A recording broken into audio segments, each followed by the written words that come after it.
Bom dia, boa tarde, boa noite, Fortaleza, região metropolitana, o interior e o resto da humanidade. Estamos de volta para o caminho da vitória. Aí, esse homem só começa a aula assim. A aula é minha. Esse homem só tem essa roupa. Ei, pra que isso? Presta atenção na aula, é aula. E aí, estamos de volta para o assunto lindo, um assunto que você já deve estar enjoado. Já comeu um pacote de bolacha todo dia nessa aula, que é pronome. Então, são classes de palavra, como a gente já sabe. E nós estamos falando do pronome, que é uma das classes. É uma classe entre as palavras. Então, pronomes. Veja, nós vimos nas últimas aulas os pronomes pessoais, os pronomes possessivos e os pronomes demonstrativos. Dando continuidade, nós temos uns pronomes chamados de indefinidos.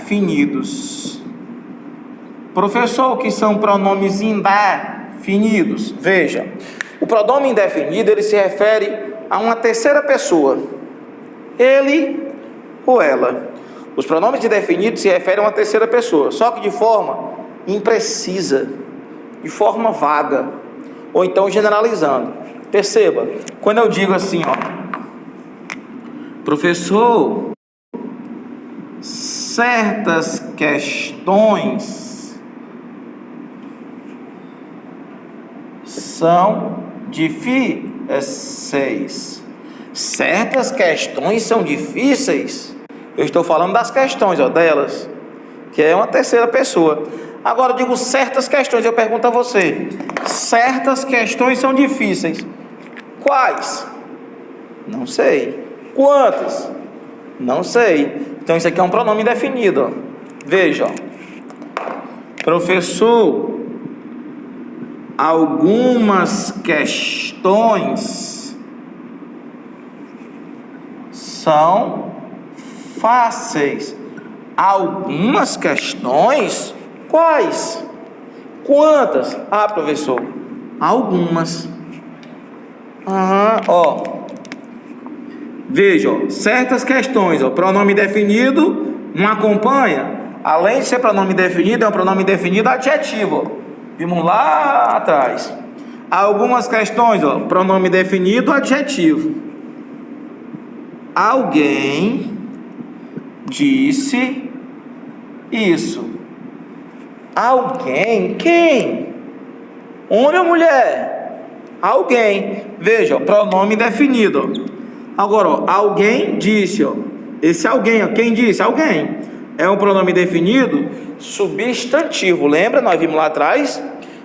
Na frase. Todo pronome que acompanha o substantivo é um pronome adjetivo, e todo pronome que faz papel de núcleo é um pronome substantivo. Então, pronome adjetivo, pronome substantivo, mas continuam sendo indefinidos. Ó, professor, toda questão é fácil. E você está mentindo. Toda questão você está generalizando. Diga qual? Toda questão. Então, ó, isso aqui é um pronome indefinido. Os pronomes indefinidos se referem a uma terceira pessoa, como eu falei, ou de forma imprecisa, ou de forma vaga, ou generalizando. Professor, todo homem mente. Mentira sua, eu não minto. Então esse todo, ele é indefinido, você generalizou. Não é lindo? Todo professor de matemática é rico. Isso é quase uma certeza, né? Mas mesmo assim você está generalizando. Pode ter um professor de matemática que não seja. O Alex Maligno e o Ayrton Júnior são milionários, mas pode ser que tenha um que não tenha, então, que não seja. Então você generalizou, é um pronome indefinido. E aí, ó, nesse contexto aqui, ó, existem os pronomes interrogativos. Os pronomes interrogativos, a própria classificação já diz, ó, eles são utilizados nas perguntas. Então, quando eu digo, ó, professor, que horas são? Quem quer saber? Quantas pessoas? Quantos homens? Quantas pessoas querem saber?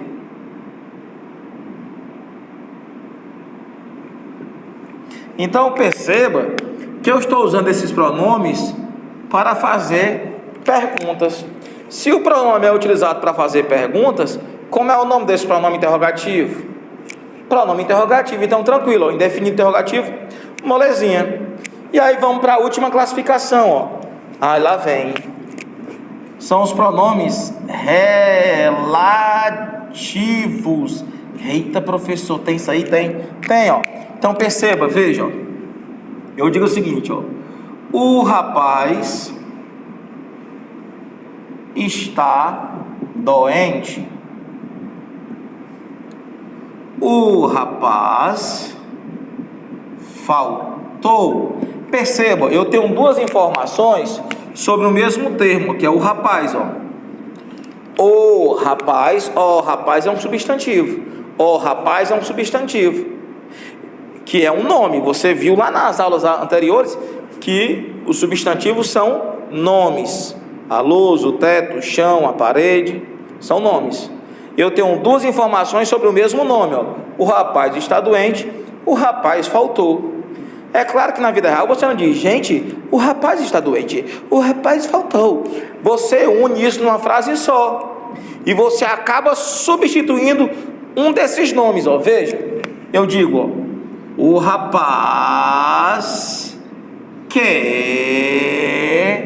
está doente faltou. Perceba que eu continuo fazendo, ó, duas afirmações sobre o mesmo elemento. O rapaz que está doente faltou. Eu estou falando do rapaz, certo? Como é que você faz na prática? Você pega o primeiro verbo depois do que? Cadê o primeiro verbo depois do que? Ó, está. Então pergunte, ó, o rapaz que está doente faltou. Vou perguntar, ó. Quem é que está doente? O rapaz. Ó. Veja, se eu perguntei o verbo depois e a resposta veio antes, é porque esse que, ele se relaciona com o seu antecedente, que é um nome. Se eu perguntar o verbo depois e a resposta vem antes e é um nome, esse que é um pronome relativo. Esse que é um pronome relativo, ó. Veja, eu digo o seguinte, ó, gente, vocês nem sabem, ó, a casa foi mal construída. A casa foi mal construída. A casa caiu. A mesma coisa, eu tenho duas informações sobre o mesmo nome, ó. A casa foi mal construída, a casa caiu. Gente, a casa foi mal construída, a casa caiu. Você acaba juntando isso numa frase só e acaba usando o pronome relativo. Você vai substituir um nome e quando você substitui esse nome, você vai fazer com que o relativo se relacione com ele. Então veja, ó. A casa que foi mal construída caiu. Mesma coisa, ó. Cadê o primeiro verbo depois do que, ó? Foi, ó. A casa que foi mal construída caiu. O que é que foi mal construído? A casa, ó. Eu perguntei ao verbo depois do que e a resposta veio antes, e é um nome, ó. Pronome relativo. Então tá aqui, ó. Pronome relativo. Pronome relativo. Perceba que eu usei o que nas duas situações. Por que eu usei o que? Para chamar a sua atenção, para dizer que o que, ele é um relativo universal. O que quer dizer isso? O que, ele pode se relacionar com o que você inventar. O que pode se relacionar com uma pessoa. O que pode se relacionar com coisa.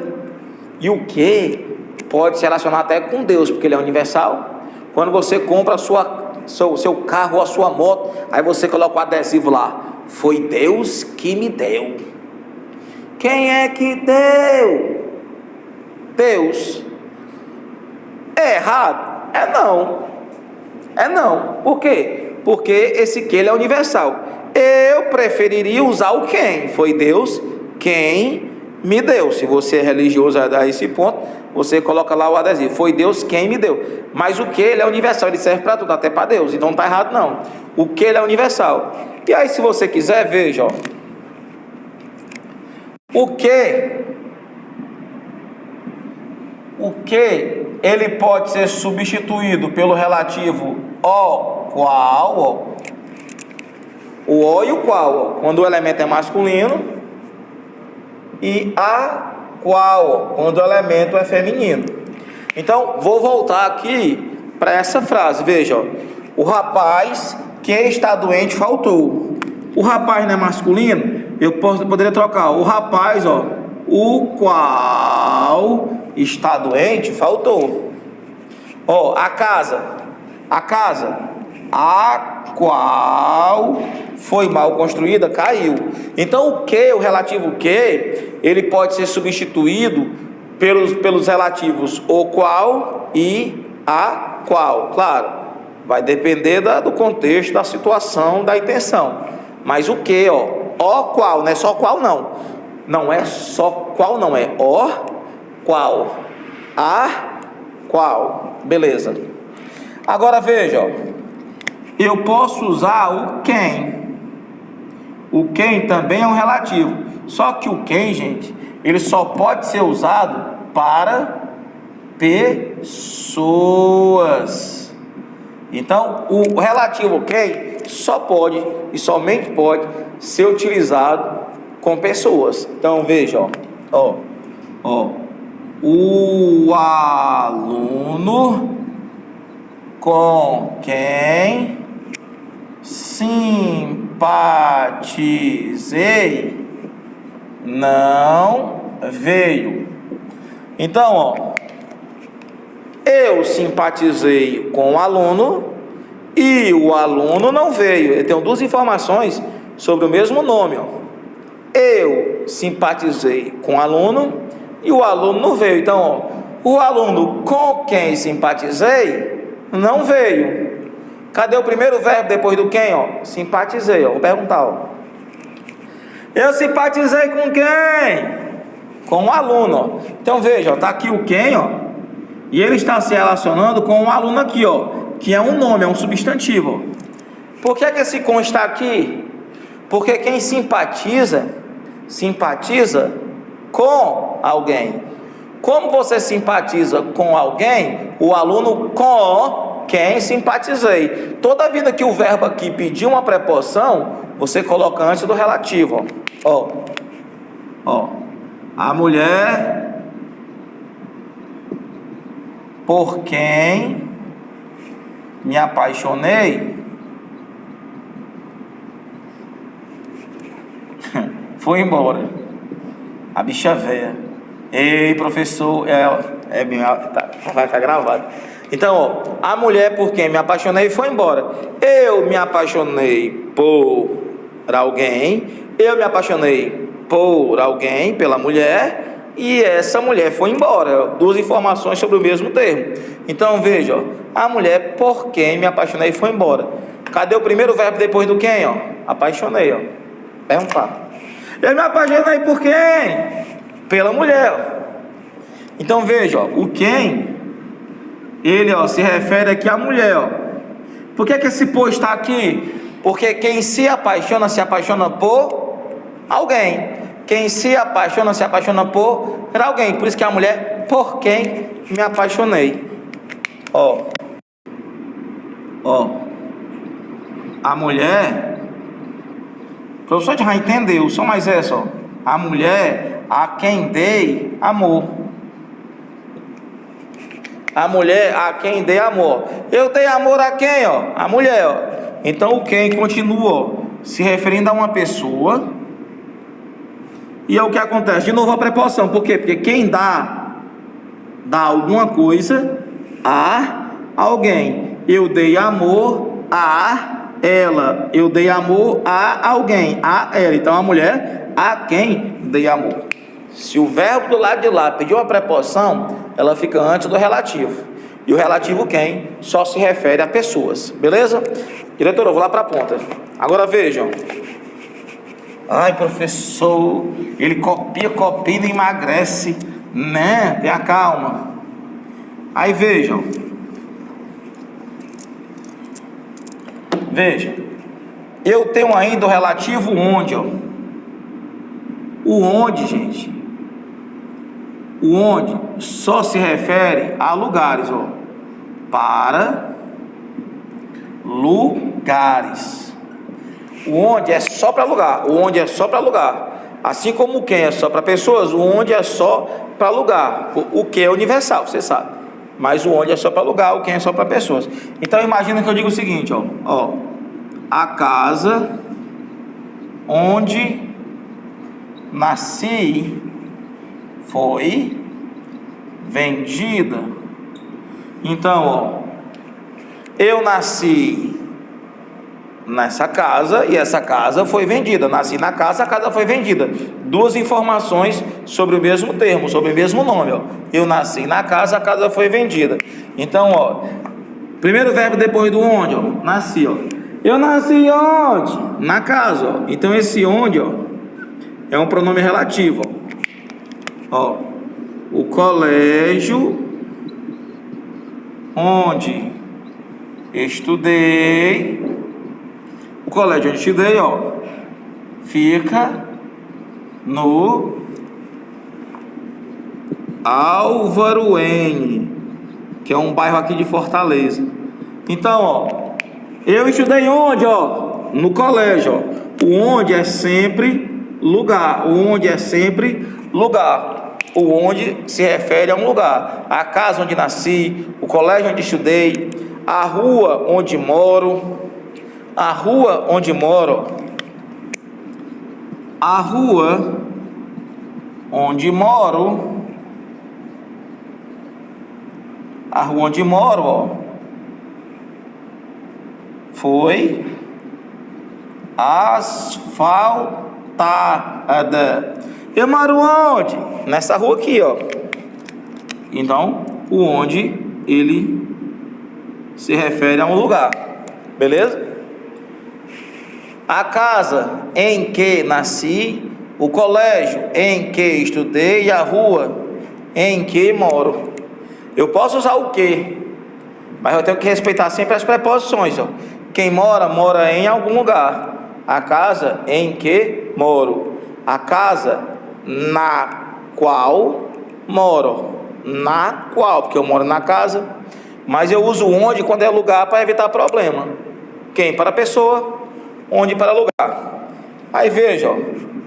Ainda tem mais, tem o cujo. Vixe. O cujo, ele é bandido.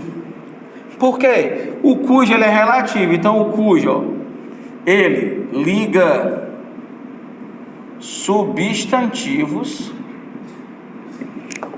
O cujo liga substantivos. O cujo, ele não é possessivo, não. Mas ele expressa posse. Ele não é possessivo, não, mas ele expressa posse. Porque algo é de alguém, algo é de algo, alguém é de alguém. Sempre essa ideia de posse, a ideia de posse. E ó, não aceita artigo depois dele. Vale, professor, frescura. O próprio cujo faz esse papel, de determinante. Então ele não precisa de artigo. Vou dar um exemplo. Então eu digo assim, ó, o carro que comprei, cujas rodas troquei,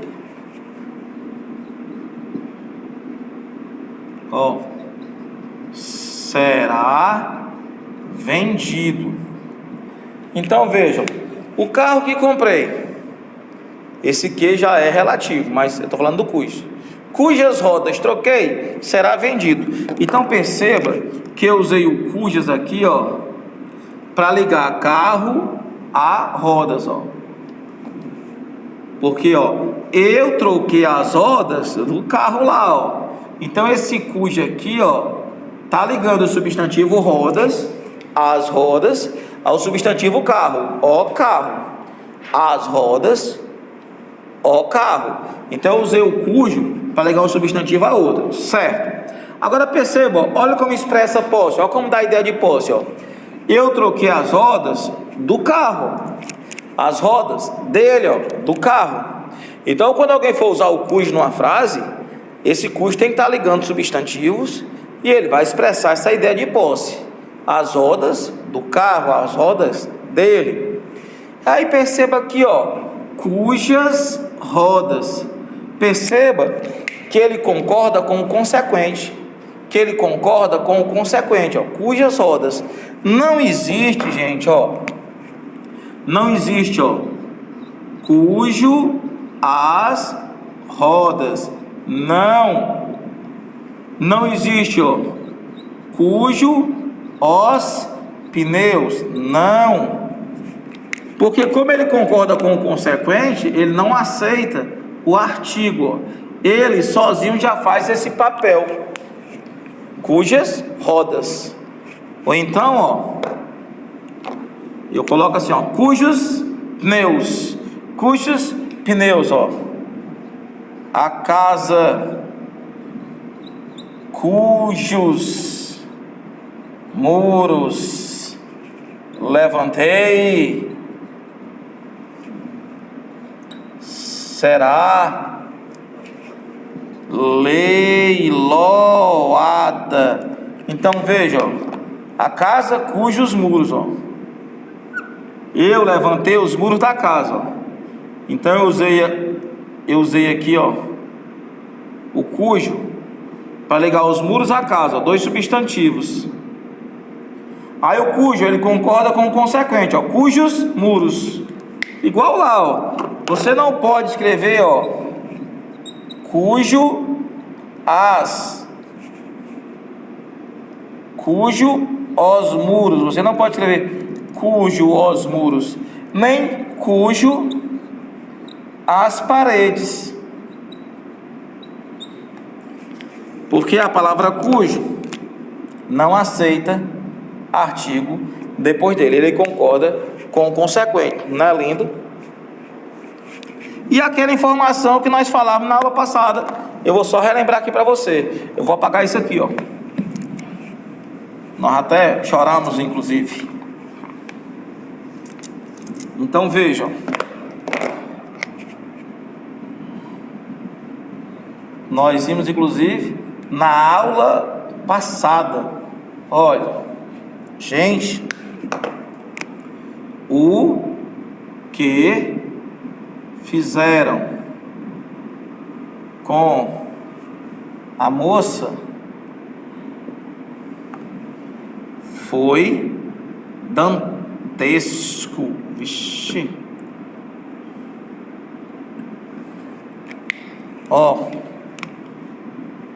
O que disseram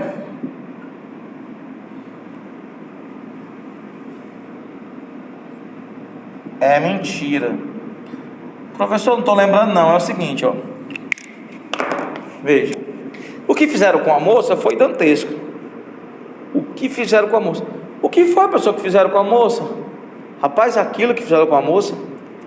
Aquilo que fizeram com a moça. Aquilo. Então perceba, o seu equivale à palavra aquilo. Se você revisou, você vai lembrar. Se o seu o da frase, equivale à palavra isso, ou à palavra aquilo, o é um pronome demonstrativo. Então esse é um pronome demonstrativo, certo? E aí, o que disseram é mentira. O que disseram foi o que foi que disseram? Aquilo que disseram, de novo, aquilo. Ele é um pronome demonstrativo. O exemplo que eu usei na aula passada foram de duas músicas, você até chorou. Eu disse, o que você me pede eu não posso fazer, Isso que você me pede. o que você me pede eu não posso fazer, isso que você me pede. E disse também, mentes tão bem, que parecia verdade, tudo o que me falava, tudo aquilo que me falava. Então eu disse para você, quando você puder trocar o seu "o" pela palavra isso ou pela palavra aquilo, seu "o" é um pronome demonstrativo. Sim, professor, e aí, lembra não? Como é que eu disse para você cantar no ouvido da gata ou do gato? Se meu "o" é demonstrativo, o que depois dele é relativo. Se meu "o" é demonstrativo, o que depois dele é relativo. Então esse que, é um pronome relativo. Você vai ver que não dá para perguntar ao verbo depois. Disseram o quê? Né? Então nessa situação não dá para perguntar o verbo, mas você canta a musiquinha. Se meu "o" é demonstrativo, o que depois dele é relativo. Então, esse quezinho que aqui está é um pronome relativo. Tudo bem? Então perceba, se você juntar as últimas aulas, nós falávamos sobre pronome. Claro, ainda falta colocação pronominal, que faz parte desse assunto total. Mas a princípio, nós vimos os pronomes, e aí você revisando, você lembra que numa frase o pronome ele pode acompanhar o substantivo, ele é pronome adjetivo, ou ele pode fazer o papel de núcleo, ele é um pronome substantivo. Então isso é morfossintaxe, nós vimos na última aula. Vimos também que dependendo da função na frase, ou da situação, do contexto, ele tem uma classificação. Então você pode pegar o pronome e classificar como pronomes pessoais, que fazem o papel das pessoas do discurso, primeira, segunda, terceira, né? Os pessoais do caso reto, do caso oblíquo e de tratamento. Nós vimos isso. Vimos que os pessoais do caso reto faziam o papel de sujeito. Os pessoais do caso oblíquo faziam o papel de complementos e os pessoais de tratamento utilizados em documentos oficiais ou em situações, formais, redações formais e tal, beleza. Depois vimos os possessivos e vimos até aquela pegadinha que o mi, o ti e o li poderiam ser pronomes possessivos, quando eles poderiam ser trocados respectivamente por meu, minha, teu, tua, seu, sua. Você vai revisar e vai ver lá. Vimos os pronomes demonstrativos, que localizavam no tempo, no espaço e no discurso. Você viu lá. Viu o pronome indefinido, que se referiam a terceira pessoa de forma imprecisa, de forma vaga. Viu o pronome interrogativo, que eram utilizados para fazer as perguntas. E viu agora comigo os pronomes relativos e a utilização desses pronomes relativos. Beleza?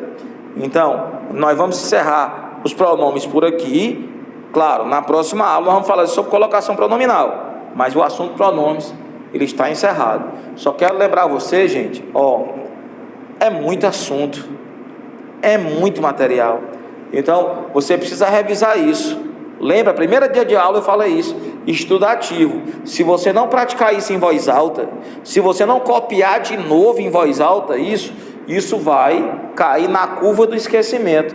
Então, dependendo da pessoa em casa, com 30 dias você já entra na curva do esquecimento e o assunto vai embora. Claro, tem gente que tem menos prática, com menos tempo isso acontece, depende de cada pessoa. Mas se você copiar em voz alta, não precisa gritar não. Se você copiar em voz alta ou repetir na frente do espelho o assunto, você internaliza mais rápido e aí com certeza no dia da prova você vai lembrar. Entendeu? E outra coisa que eu sempre falo, e eu quero que você saiba isso. Gente, você não pode ficar me assistindo ou qualquer outro professor o tempo todo. Você assiste a aula e aí você pausa, escuta o que o professor falou e copia numa folha para ir internalizando o conteúdo, porque é muita coisa. Entenderam? Então eu preciso que você faça isso, que você pratique. Eu preciso que você fique rico e me adicione no Instagram. Tudo bem? Fé, paz, discernimento, e a gente se vê na próxima aula.